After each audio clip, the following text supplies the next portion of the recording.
The Pecos ran loud that morning, swollen from the spring melt, churning like something alive. Most days it was just a river, muddy, predictable, indifferent. But today it roared like it had a score to settle. Clayton Mercer heard it before he saw it.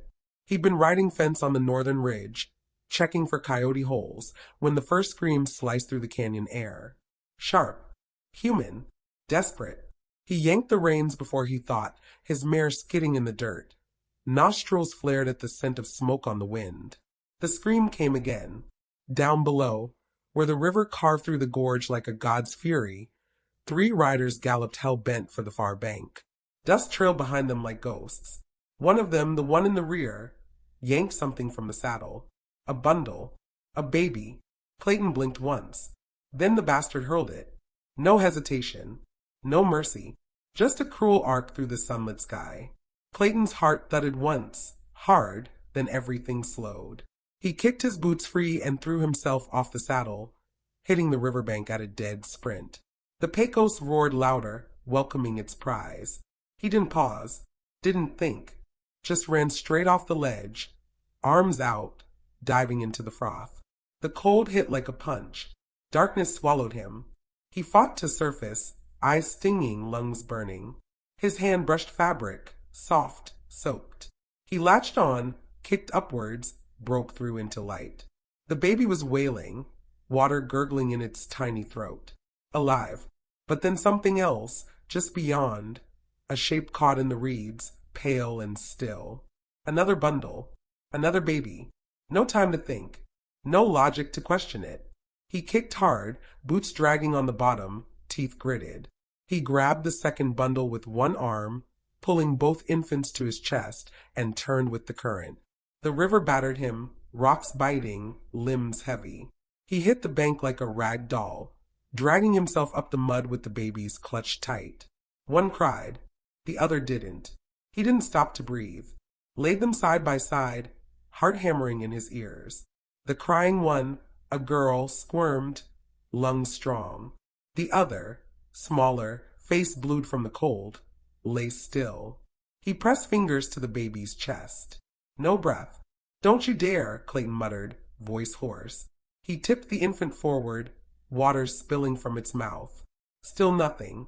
He pressed 2 fingers over the sternum, pushed gently, once, twice, 3 times. Silence, and then a cough.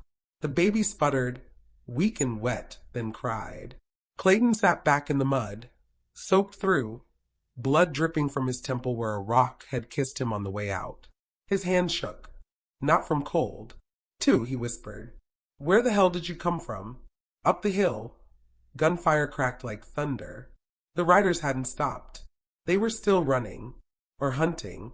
Clayton wrapped the babies in his coat, tucking them close to his chest, and crawled behind a fallen log. He peeked through the brush. One horseman remained on the far ridge, scanning the riverbank, rifle slung across his chest. The others had vanished into the trees. Clayton's mind raced. The first baby, he'd seen the woman earlier that morning at the general store, bouncing her daughter on her hip while bartering for flour. Sarah Burns, widow decent folk. The baby was hers. But the second? Smaller, swaddled in cleaner cloth, stitched in silk trim. Nothing local. Not a ranch baby. 2 thrown. One intended, one hidden. He looked down. The girl squirmed weakly in his coat, cheeks red from the cold but alive. The boy, no older than a few days, stared up at him with wide, dark eyes. Silent now, like he was studying the man who'd pulled him from death. The gunfire had stopped. Silence fell like snow. Clayton stood slowly, knees aching. His boots sank in the wet ground. He looked upstream, then down. No sign of the riders. He turned toward the west trail, the long road that curved around the canyon. He'd ridden it hundreds of times. Took half a day on foot. Less if you knew the shortcuts. He knew them. As he walked, the babies close against his chest, he felt the old wound stir. Not the one on his temple, not the bruises swelling on his ribs. The other one, the one buried deep, 10 years back. The grave on his land, the name he never spoke. He hadn't held a baby since. The sky was bleeding orange now, the sun dipping low. Coyotes cried somewhere beyond the ridgeline. The river gurgled behind him, innocent again, as if it hadn't just tried to kill 3 souls. He kept walking. The trail narrowed. Shadows stretched long. Later, he'd wonder why there were 2. Later, he'd piece together who that second child belonged to and why someone wanted it gone. Later, there'd be guns and pain and choices. But for now, it was just him and the children, and the sound of the river behind him, still roaring. He didn't look back.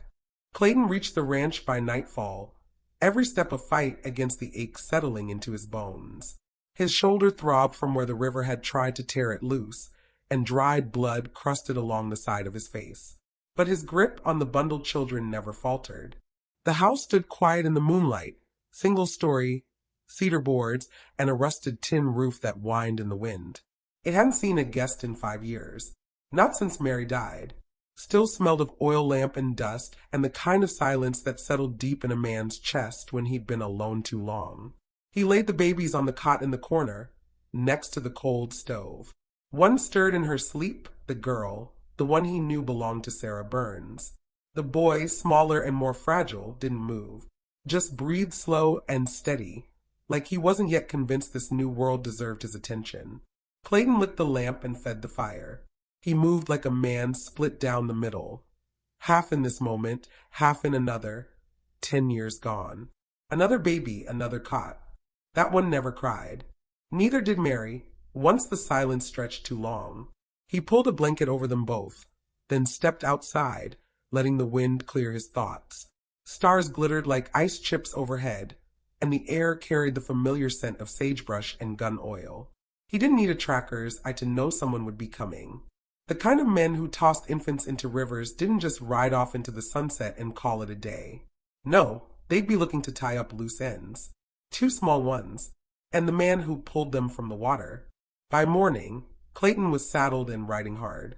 He cut east toward the canyon bend, hoping to pick up Sarah's trail. If she lived, she'd be crawling through the brush, or bleeding out somewhere near the drop. He found her just before noon.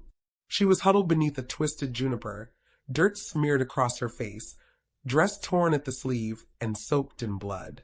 One eye swollen shut. The moment she saw him, she reached for something invisible, a ghost of her child in empty arms. He slid from the saddle without a word and knelt beside her. She tensed until he said, soft but clear, "Your baby's safe." Her breath hitched like she'd been underwater too long. She couldn't speak at first, just gripped his hand, knuckles white, and nodded as tears cut tracks down her cheeks.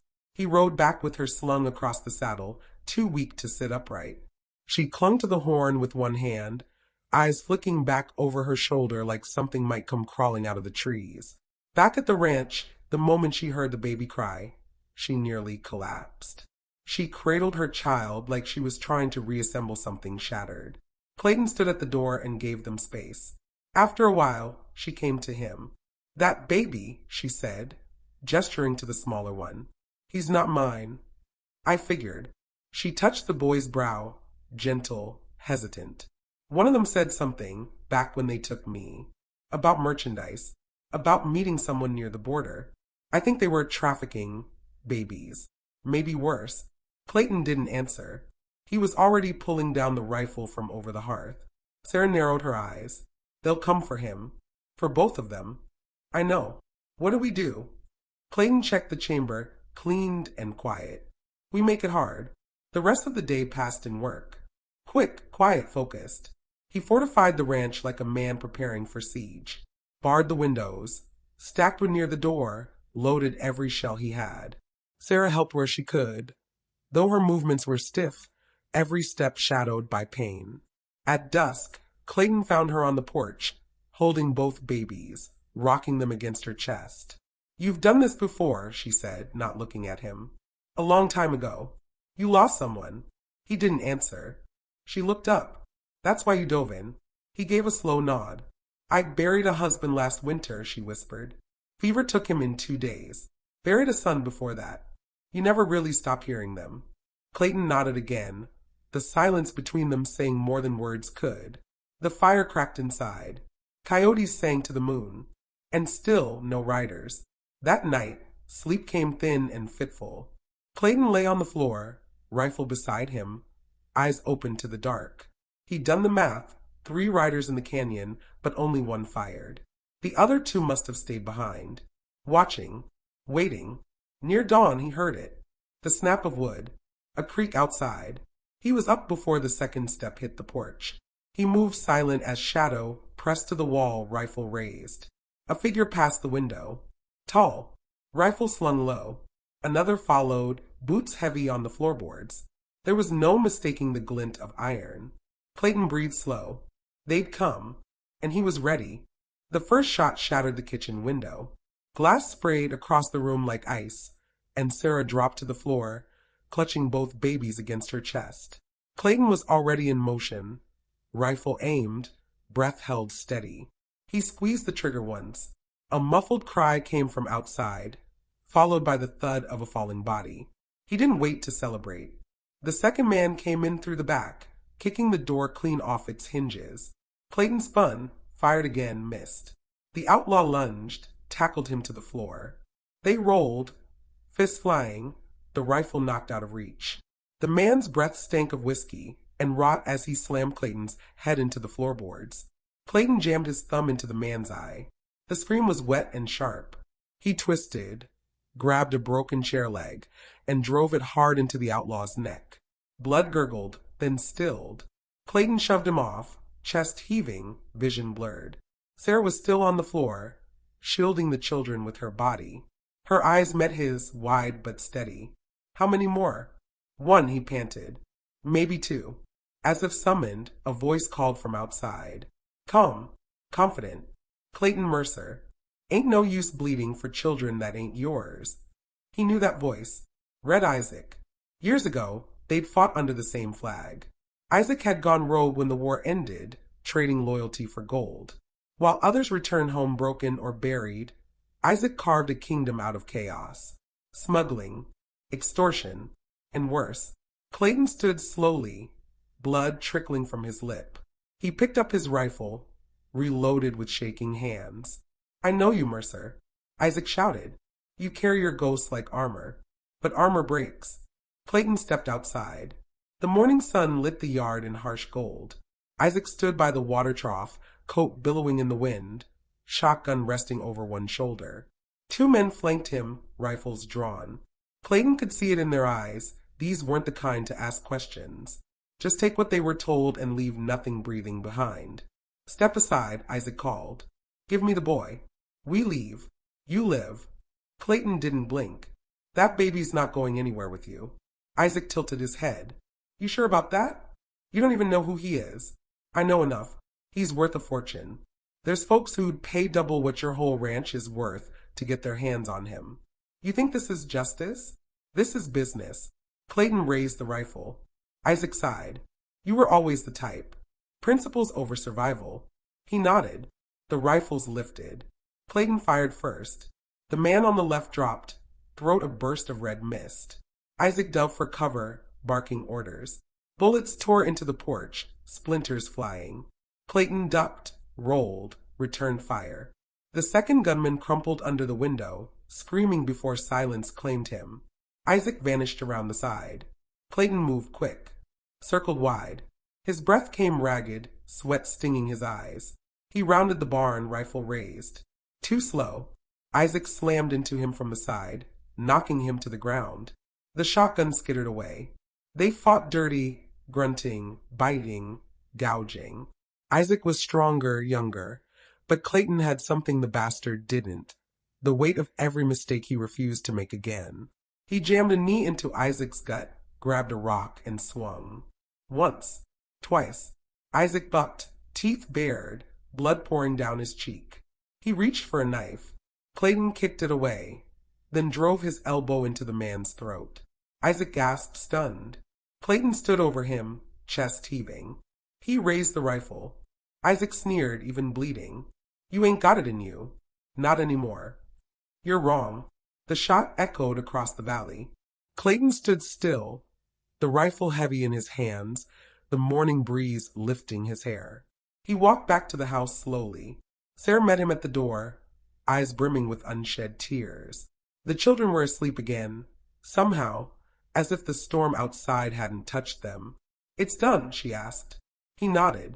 She reached for his hand. He let her take it. Later, as they buried the bodies out by the bluff, under no names, no markers, Clayton stared out over the land.